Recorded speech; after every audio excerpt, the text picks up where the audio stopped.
4th of October 2004. The body of a 30-year-old woman is found dead on the floor of her bedroom in North County Dublin. She's been brutally attacked. The community will always be scarred by them. It'll always be something that is remembered about the Knoll. My first reaction entering the house that day was there's a psychopath at large here. A massive Gardaí hunt for the killer turns up no immediate answers, but in time it emerges the main suspect is hiding a dark secret. It was a brutal killing, a cruel killing, but it also signifies the anger that he had towards Rachel. He had himself convinced that he had committed the perfect murder. She'd been brutally assaulted and battered about the head with a blunt object. Rachel lay on her back. Her upper body was twisted to one side. She was wearing a pair of grey tracksuit bottoms and a grey sweatshirt, and there was quite a lot of blood staining visible. The blood was so badly congealed that Rose said afterwards she could not tell whether she was face down or whether her head was to the side. She appeared to have been taken completely by surprise. She received a lot of blows to the head with a heavy instrument. Her skull was fractured in 2 places. She also had a lot of lacerations to her body, to her neck, to her shoulders from blows, and the pathologist report indicated that she had been hit from anything from 6 to 9 times with a heavy instrument on the head. Joe had been secretly confiding in his sister, Anne, about their difficulties. Joe O'Reilly spoke about their marriage problems in amazing detail, really, to his sister. The dynamic of the relationship had changed. He was becoming more controlling, more manipulative, more bullying, and he described her as repulsive. He was putting her down. He certainly, anyone that was willing to listen to him, he was criticising her for, particularly in relation to what he was conceived as that she wasn't looking after the children properly, that she felt she was looking after them, he felt she wasn't, and it would appear that he was trying to do the groundwork to get possession of the children. The things he said about Rachel were they were just disgusting.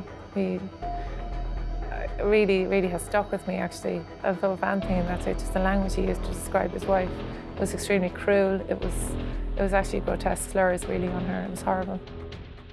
Those awful emails between one family and member and another, and how they referred to Rachel, you know, and how they could talk about any person, even a stranger, in the manner that they spoke about. We were bereft. But the unhappiness in his marriage was not the only secret Joe O'Reilly was hiding.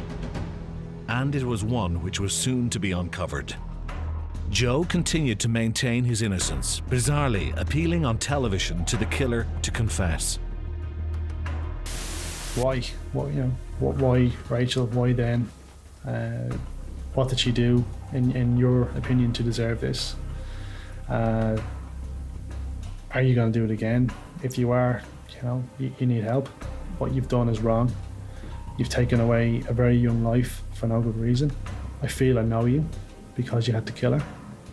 You couldn't leave her alive to identify you. So it's a matter of time before you're found. He had absolutely no hesitation talking to the media. I mean, that's the weirdest thing one of the weirdest things in this case.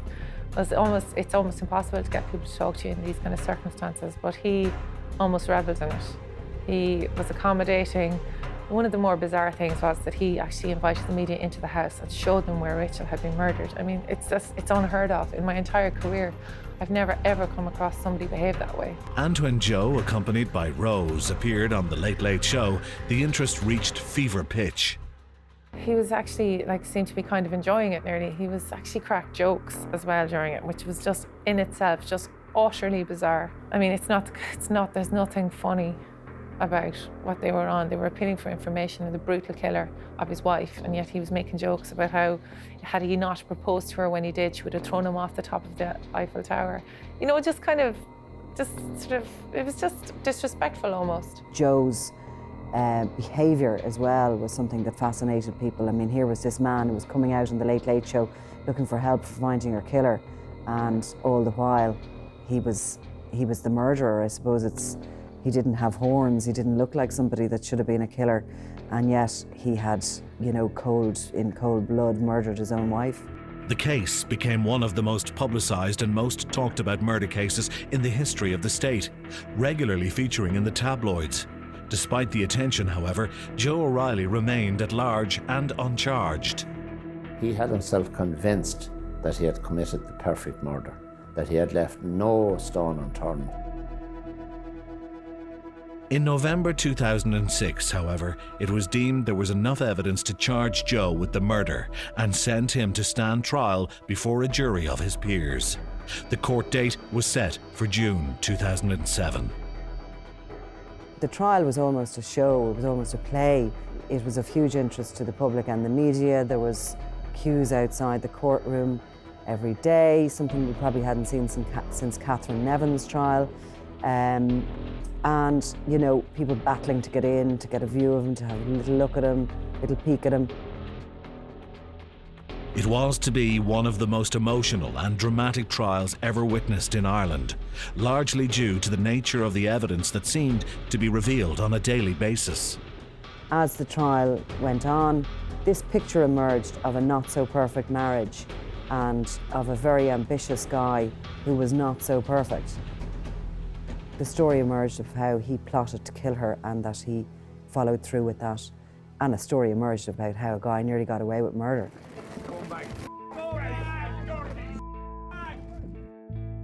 O'Reilly was found guilty in 2007 by a jury at the Central Criminal Court of the murder of his wife at their home on October 4th, 2004. He was jailed for life. He showed no emotion whatsoever, absolutely no emotion, but throughout the trial, you could very much read that he thought he was going to walk away, that there was no way he was going to be convicted. O'Reilly later lost an appeal against his conviction, and in May 2015, the Court of Appeal refused his application to have his conviction declared a miscarriage of justice. He has gone back to court on a number of occasions to try and prove that everybody was wrong and that, he did nothing, he's totally innocent. When the Court of Appeal delivered their judgment, O'Reilly looked like a man who had run out of road, like the last avenue open to him had just been closed. In November 2016, the Supreme Court refused to permit a further appeal over his conviction. That was dismissed. It was dismissed promptly. It didn't proceed to full hearing. The Supreme Court dismissed it early. They refused him leave to even appeal. So that avenue was also shut off him. The reality is, if recently he may have become eligible perhaps for parole, but because he has never confessed to Rachel's murder, because he has refused to come out and say that he is responsible, he's not eligible for parole. So the reality is he's shown no remorse, he has shown that he's never made a confession, and he's not sorry for what he's done. In fact, he's so stubborn, he's refusing to acknowledge it, he's refusing to admit it. Joe O'Reilly remains in prison, his movements and that of Nikki Pelly still selling papers with the occasional report of their ongoing relationship. They have become minor celebrities in a macabre sort of way. Joe O'Reilly's manipulation of the facts and his continuing protestations of innocence can't take away from the fact that his cunning and deliberate plan to murder his wife was thwarted by technology and, to a huge degree, by his own stupidity.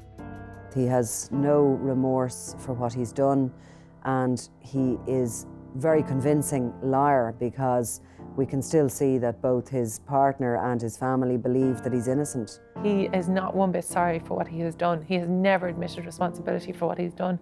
He's not sorry, as far as I can tell. If he was really sorry, he'd just shut up and serve his time. But no, he has fought it absolutely every conceivable step of the way, and all the time prolonging the agony and the misery of Rachel's parents and her family. It's despicable, actually, what he's done. There was nobody with her.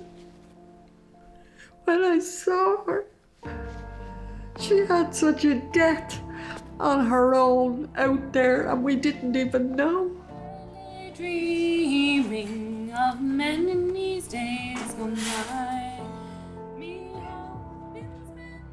I hope he serves long enough to know what he done, and I hope he gets some sense of that when he closes his eyes or tries to close them at night.